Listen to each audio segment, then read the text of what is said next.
So, we will discuss the topic metal forming by deformation. So, process in which shape of the metal are changed by passing it between rolls.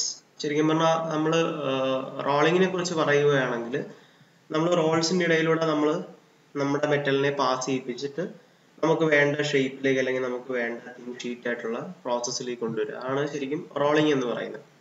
So അത് start ചെയ്യുന്നത് metal foaming by deformation എന്ന ഒരു ഇതിൽ നിന്നാണ്. So ആ റോളിങ്ങിന്റെ കൂടെ ഉള്ളതാണ് ഫോർജിങ്ങും extrusion. അപ്പം നമുക്ക് റോളിംഗ് എന്താണെന്ന് പഠിക്കുന്നതിന് മുമ്പ് എന്താണ് ഡീഫോർമേഷൻ എന്നുള്ളത് നോക്കാം. So process in which shape of the metals are changed to desired shape by subjecting them to stresses greater than yield stress of the metal. ഒരു സ്ട്രെസ്സിലൂടെ നമ്മൾ എന്ത് ചെയ്യുന്നു, ഒരു മെറ്റീരിയലിന്റെ ഷേപ്പിനെ അല്ലെങ്കിൽ മെറ്റലിന്റെ ഷേപ്പിനെ നമ്മൾ ചേഞ്ച് ചെയ്യുന്നു. അപ്പം ഇങ്ങനെയുള്ളതിനെയാണ് നമ്മൾ ഡീഫോർമേഷൻ പ്രോസസ് എന്ന് പറയുന്നത്. അത് 3 ടൈപ്പ് ഡീഫോർമേഷൻ ഉണ്ട്. ഒന്ന് ഫോർജിങ് ഉണ്ട്, റോളിംഗ് ഉണ്ട്, എക്സ്ട്രൂഷൻ ഉണ്ട്. ഫോർജിങ് ഒക്കെ നമ്മൾ വരുന്ന ടോപ്പിക്കിൽ പഠിക്കാം. സോ നമുക്ക് റോളിങ്ങിനെ കുറിച്ച് ഡിസ്കസ് ചെയ്യാം. സോ റോളിംഗ് എന്ന് പറയുന്നത് ഞാൻ ഓൾറെഡി ഇപ്പൊ അതിന്റെ ഡെഫിനിഷൻ പറഞ്ഞു കഴിഞ്ഞു. The process of plastically deforming metal by passing it between rolls, അതിനെയാണ് നമ്മൾ റോളിംഗ് എന്ന് പറയുന്നത്. സോ ഇവിടെ നമ്മൾ ആ ഒരു ഡയഗ്രത്തിൽ കാണുന്ന പോലെ 2 സിലിണ്ടറിക്കൽ റോൾസ് ഉണ്ട്. ആ സിലിണ്ടറിക്കൽ റോൾസിന്റെ ഇടയിലാണ് നമ്മുടെ മെറ്റലിന്റെ ആ ഒരു ക്രോസ് സെക്ഷൻ ഇരിക്കുന്നത്. സോ അതുപോലെ തന്നെ ഈ ഒരു മെറ്റലിന്റെ ക്രോസ് സെക്ഷണൽ ഏരിയ നമുക്ക് കാണാം. ഇനി ഈ ഇരിക്കുന്ന 2 സിലിണ്ടർ റോളുകൾ, ഈ 2 റോളിന്റെ ഇടയിലൂടെയാണ് നമ്മൾ എന്തിനെ കടത്തിവിടുന്നത്, നമ്മുടെ ആ മെറ്റൽ സ്ട്രിപ്പ് അല്ലെങ്കിൽ ആ പ്ലേറ്റിനെ കടത്തിവിടുന്നത്. അതിന്റെ ഏരിയ കുറച്ച് കൊണ്ടുവരിക എന്നുള്ളതാണ് നമ്മൾ ചെയ്യുന്നത്. ഓക്കെ, അപ്പൊ ഷീറ്റ് ആക്കി മാറ്റുമോ അല്ലെങ്കിൽ നമ്മൾ എന്തെങ്കിലും ഒരു പർപ്പസിന് വേണ്ടിയിട്ടാണ് ഇത് ചെയ്യുന്നത്. നമ്മൾ നോക്കിക്കഴിഞ്ഞാൽ ഈ 2 സിലിണ്ടർ റോൾസിന്റെ ഇടയിലുള്ള ഈ ഒരു ഗ്യാപ്പ് ആയിരിക്കും ഈ ഒരു മെറ്റലിന്റെ എൻറ്റയർ ആയിട്ടുള്ള ക്രോസ് സെക്ഷണൽ ലെങ്ത് എന്ന് പറയുന്നത്. സോ അപ്പം ഈ ഒരു ഡിസ്റ്റൻസ് എന്ന് പറയുന്നത് നമ്മൾ കൂട്ടുകയും കുറയ്ക്കുകയും ചെയ്യുന്നതനുസരിച്ചിട്ട് നമുക്ക് വേണ്ട ഔട്ട്പുട്ടിന്റെ ഷീറ്റിന്റെ വിഡ്ത് നമുക്ക് ചേഞ്ചസ് ആക്കി കിട്ടും. So cylindrical rolls are used to reduce the cross-sectional area of a bar or plate with a corresponding increase in the length. ഇതാണ് ഈ പ്രോസസ്സിലൂടെ നമ്മൾ ചെയ്യുന്നത്. അതിനെയാണ് നമ്മൾ റോളിംഗ് എന്ന് പറയുന്നത്. The process of rolling basically consists of passing metal between 2 rolls rotating in opposite direction at the same speed. ഈ 2 cylinder റോളുകൾ, ഈ കാണുന്ന സിലിണ്ടർ റോളും ഈ കാണുന്ന സിലിണ്ടർ റോളും ഒരേ സ്പീഡില് അതുപോലെ തന്നെ ഓപ്പോസിറ്റ് ഡയറക്ഷനിലാണ് എന്ത് ചെയ്യുന്നത്, ഇത് റൊട്ടേറ്റ് ചെയ്യുന്നത് അല്ലെ. ഈ ഒരു വിട്ട് നമുക്ക് എപ്പോഴും ഈ ഒരു ഗ്യാപ്പ് നമ്മുടെ ഇഷ്ടത്തിനനുസരിച്ചിട്ട് നമ്മുടെ പർപ്പസ് അനുസരിച്ചിട്ട് നമ്മൾ മാറ്റി കൊടുക്കും. അതനുസരിച്ചിട്ടായിരിക്കും നമ്മുടെ ഒരു മെറ്റലിന്റെ അല്ലെങ്കിൽ മെറ്റൽ ബാറോ അല്ലെങ്കിൽ ഒരു മെറ്റൽ പ്ലേറ്റോ നമ്മൾ ഇതിന്റെ ഇടയിൽ വെച്ചിട്ട് നമ്മൾ ഇതിനെ ഇങ്ങോട്ടേക്ക് ഫീഡ് ചെയ്യും. അപ്പൊ ഈ ഒരു സമയത്ത് നമുക്ക് ഈ ഔട്ട്പുട്ട് കിട്ടുന്നതായിരിക്കും നമുക്ക് വേണ്ട പർപ്പസിനുള്ളത്. സോ ആ ക്രോസ് സെക്ഷണൽ ഏരിയ കുറയ്ക്കുക, ഒരു ബാറിന്റെയോ അല്ലെങ്കിൽ ഒരു പ്ലേറ്റിന്റെയോ കുറയ്ക്കാൻ വേണ്ടിയിട്ട് നമ്മൾ ഉപയോഗിക്കുന്ന 2 സിലിണ്ടർ റോളുകളാണ്. ഈ 2 സിലിണ്ടർ റോളുകളുടെ പ്രത്യേകത എന്തായിരുന്നു, ഒരേ സ്പീഡിലാണ് ഇത് റൊട്ടേറ്റ് ചെയ്യുന്നത്. അതുപോലെ തന്നെ ഇത് 2 റൊട്ടേറ്റ് ചെയ്യുന്നത് ഓപ്പോസിറ്റ് ഡയറക്ഷനിലാണ്. സോ റോളിംഗിൽ തന്നെ 2 ടൈപ്പ് റോളിംഗ് ഉണ്ട്. 2 ടൈപ്പ് ആയിട്സ് ആണ് നമ്മൾ റോളിങ്ങിനെ പഠിക്കുന്നത്. അതിൽ ഫസ്റ്റ് ടൈപ്പ് എന്ന് പറയുന്നത് ഹോട്ട് റോളിംഗ് ആണ്, പിന്നെ എന്നുള്ളത് കോൾഡ് റോളിംഗ് ആണ്. ഓൾറെഡി എന്താണ് ഹോട്ട് എന്താണ് കോൾഡ് എന്നുള്ളത് നമ്മൾ നേരത്തെ ഡിസ്കസ് ചെയ്തിട്ടുണ്ട്. കാരണം ഒരു മെറ്റലിനെ നമ്മൾ ഒരു പർപ്പസിന് വേണ്ടി ട്രീറ്റ് ചെയ്യുന്ന സമയത്ത് അതിനെ ഹോട്ടായിട്ടും കോൾഡായിട്ടും നമുക്ക് എന്ത് ചെയ്യാം, അതിനെ ഒരു പർപ്പസിന് വേണ്ടി നമുക്ക് ട്രീറ്റ് ചെയ്യാമായിരുന്നു. അപ്പം അത് രണ്ടിനും അതിന്റെ എന്താ പറയാ, അതിന്റെ ക്യാരക്ടേഴ്സ് വ്യത്യാസമായിരിക്കും. സോ നമുക്ക് എന്താണ് ഹോട്ട് റോളിംഗ് എന്താണ് കോൾഡ് റോളിംഗ് നോക്കാം. സോ ഹോട്ട് റോളിംഗ് എന്ന് പറയുന്നത് process in which metal is feed to the rolls after being heated above the recrystallisation temperature. So ഈ കാണുന്ന റോളർ, ഈ 2 റോളർ, ആ റോളറിന്റെ സിലിണ്ടർ റോളറാണ്. ആ റോളറിന്റെ ഇടയിലൂടെ നമ്മുടെ മെറ്റലിനെ കടത്തി വിടുമ്പോൾ നമ്മൾ ആ മെറ്റലിനെ എന്ത് ചെയ്യണം, ഹീറ്റ് ചെയ്യിപ്പിക്കണം. സോ ഏത് ടെമ്പറേച്ചർ ഹീറ്റ് ചെയ്യിപ്പിക്കണം, റീക്രിസ്റ്റലൈസേഷൻ ടെമ്പറേച്ചറിന്റെ മുകളിലായിട്ടായിരിക്കണം ഹോട്ട് റോളിംഗിന്റെ സമയത്ത് നമ്മൾ ട്രീറ്റ് ചെയ്യേണ്ടത്. എന്താണ് റീക്രിസ്റ്റലൈസേഷൻ ടെമ്പറേച്ചർ എന്ന് വെച്ചാൽ, ഫസ്റ്റ് ഓഫ് ഓൾ നമ്മൾ എന്താണ് റീക്രിസ്റ്റലൈസേഷൻ എന്ന് മനസ്സിലാക്കണം. അതായത് നമ്മളൊരു മെറ്റലിനെ നമ്മൾ ഹീറ്റ് ചെയ്യുമ്പോൾ അതുപോലെ തന്നെ അതിനെ ഒരു മെക്കാനിക്കൽ ഫോഴ്സിൽ നമ്മൾ നിർത്തി കഴിയുമ്പോൾ അവിടുത്തെ എനർജി ലെവൽ എന്ത് ചെയ്യും, റീച്ച് ചെയ്യും. അതേപോലെ തന്നെ അതിന്റെ ഓൾഡ് ഗെയിൻ സ്ട്രക്ചർ എന്ന് പറയുന്നത് ഡിസെന്റഗ്രേറ്റ് ചെയ്യാൻ തുടങ്ങും.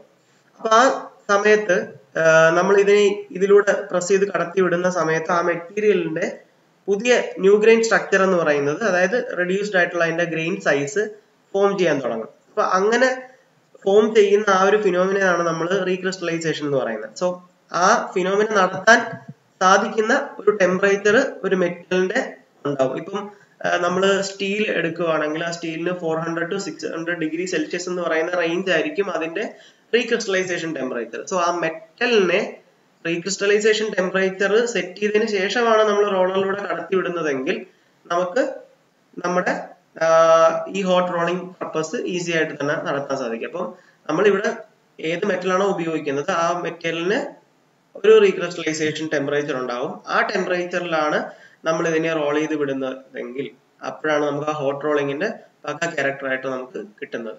സോ ഈ പ്രോസസ്സിൽ നമുക്ക് നോക്കി അറിയാം, മെറ്റലിനെ നമ്മൾ ഈ രണ്ട് റോളറിന്റെ ഇടയിലൂടെ കടത്തി വിടുമ്പോൾ കടത്തി വിട്ടതിന്റെ ശേഷം ഉള്ള ആ ക്രോസ് സെക്ഷണൽ ഏരിയയുടെ ഭാഗത്തായിട്ട് നമ്മൾ എന്ത് ചെയ്യുന്നുണ്ട്, ഒരു വാട്ടർ കൂളർ വെച്ച് നമ്മൾ അതിനെ കൂൾ ചെയ്ത് വിടുന്നുണ്ട്.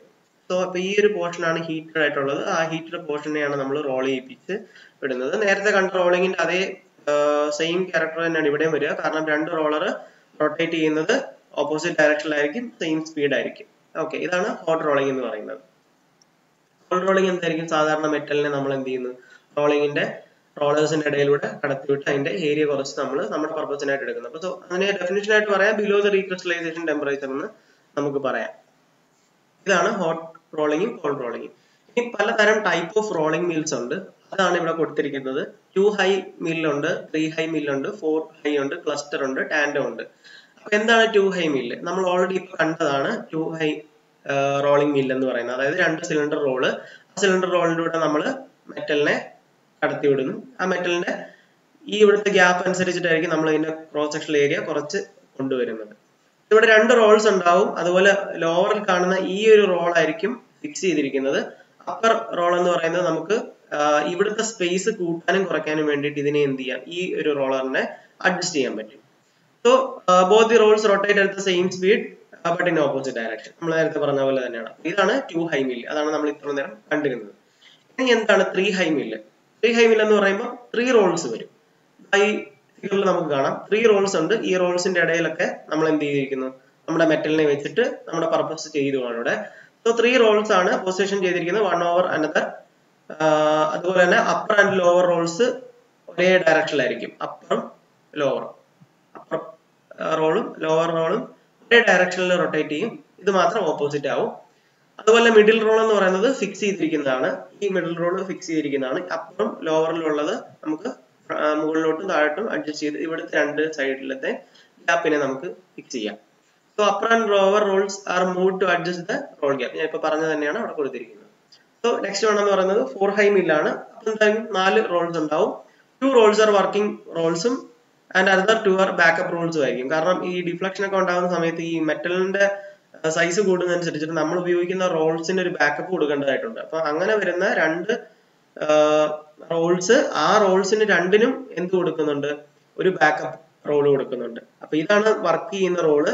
ഈ 2 റോളിന്റെ ഇടയിലൂടെയാണ് ഈ മെറ്റലിനെ നമ്മൾ കടത്തി വിടുന്നത്. അപ്പൊ ഈ ഒരു റോളിന് ബാക്കപ്പ് ആയിട്ട് ഇവിടെ ഒരു റോളും ഈ ഒരു എണ്ണത്തിന് ബാക്കപ്പ് ആയിട്ട് ഇവിടെ. അപ്പൊ ഇതിന്റെ ഡയറക്ഷൻ ഒക്കെ നമുക്ക് നോക്കിയാൽ അറിയാൻ പറ്റും. ഇത് രണ്ടും ഓപ്പോസിറ്റ് ഡയറക്ഷൻ ആയിരിക്കും, മറ്റേത് രണ്ടും സെയിം ഡയറക്ഷൻ ആയിരിക്കും. സോ 2 റോൾസ് ആർ വർക്കിംഗ് റോൾസും and the other 2 are backup rolls ആണ്. Backup rolls preventing the deflection of the working roll. അതാണ് നമ്മളിപ്പോ പറഞ്ഞത്. ഇതാണ് 4 ഹൈ റോളിംഗ് മിൽസ് എന്ന് പറയുന്നത്.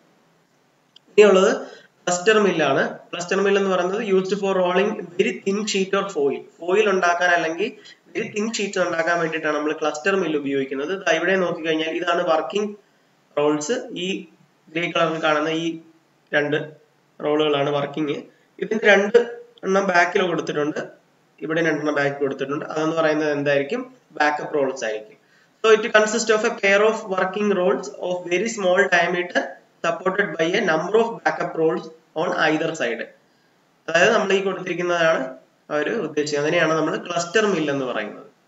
ഇനി അടുത്തത് ടാൻഡം മില്ലാണ്. Series of rolling mills are placed one after another. അതായത് ഒരു സെക്ഷനിൽ നമ്മൾ നേരത്തെ കണ്ടതുപോലെ തന്നെ, ഇവിടെ നമ്മൾ കണ്ടതുപോലെ 4 ഹൈ മില്ലിൽ കണ്ടതുപോലെ തന്നെ നമ്മൾ ഒരു സെക്ഷനിൽ വെച്ചിട്ടുണ്ട്. അതായത് ഇത് 2 എണ്ണം വർക്കിങ്ങും ഇത് അതിന്റെ ബാക്കപ്പ് റോൾസും ആണ്. സോ അതേപോലെ തന്നെ certain ഡിസ്റ്റൻസ് വിട്ടിട്ട് അടുത്തൊരു രണ്ടാമത്തെ സെക്ഷനിൽ നമ്മൾ വീണ്ടും ഇതേപോലെ ചെയ്തിട്ടുണ്ട്. തേർഡ് സെക്ഷൻ അങ്ങനെ 4, 5, 6 എന്ന് പറഞ്ഞ് നമുക്ക് ഒരുപാട് അങ്ങനെ വെക്കാം. അങ്ങനെ സീരീസ് ഓഫ് റോളിംഗ് മിൽസിനെ പ്ലേസ് ചെയ്യുന്നതിനെയാണ് നമ്മൾ ടാൻഡം മിൽ എന്ന് പറയുന്നത്. Different reduction take place at each stand. The strip will be moving at different velocities. അപ്പൊ ഇങ്ങനെയാണ് നമ്മുടെ ടാൻഡം റോളിംഗ് മിൽസിൽ പറയുന്നത്.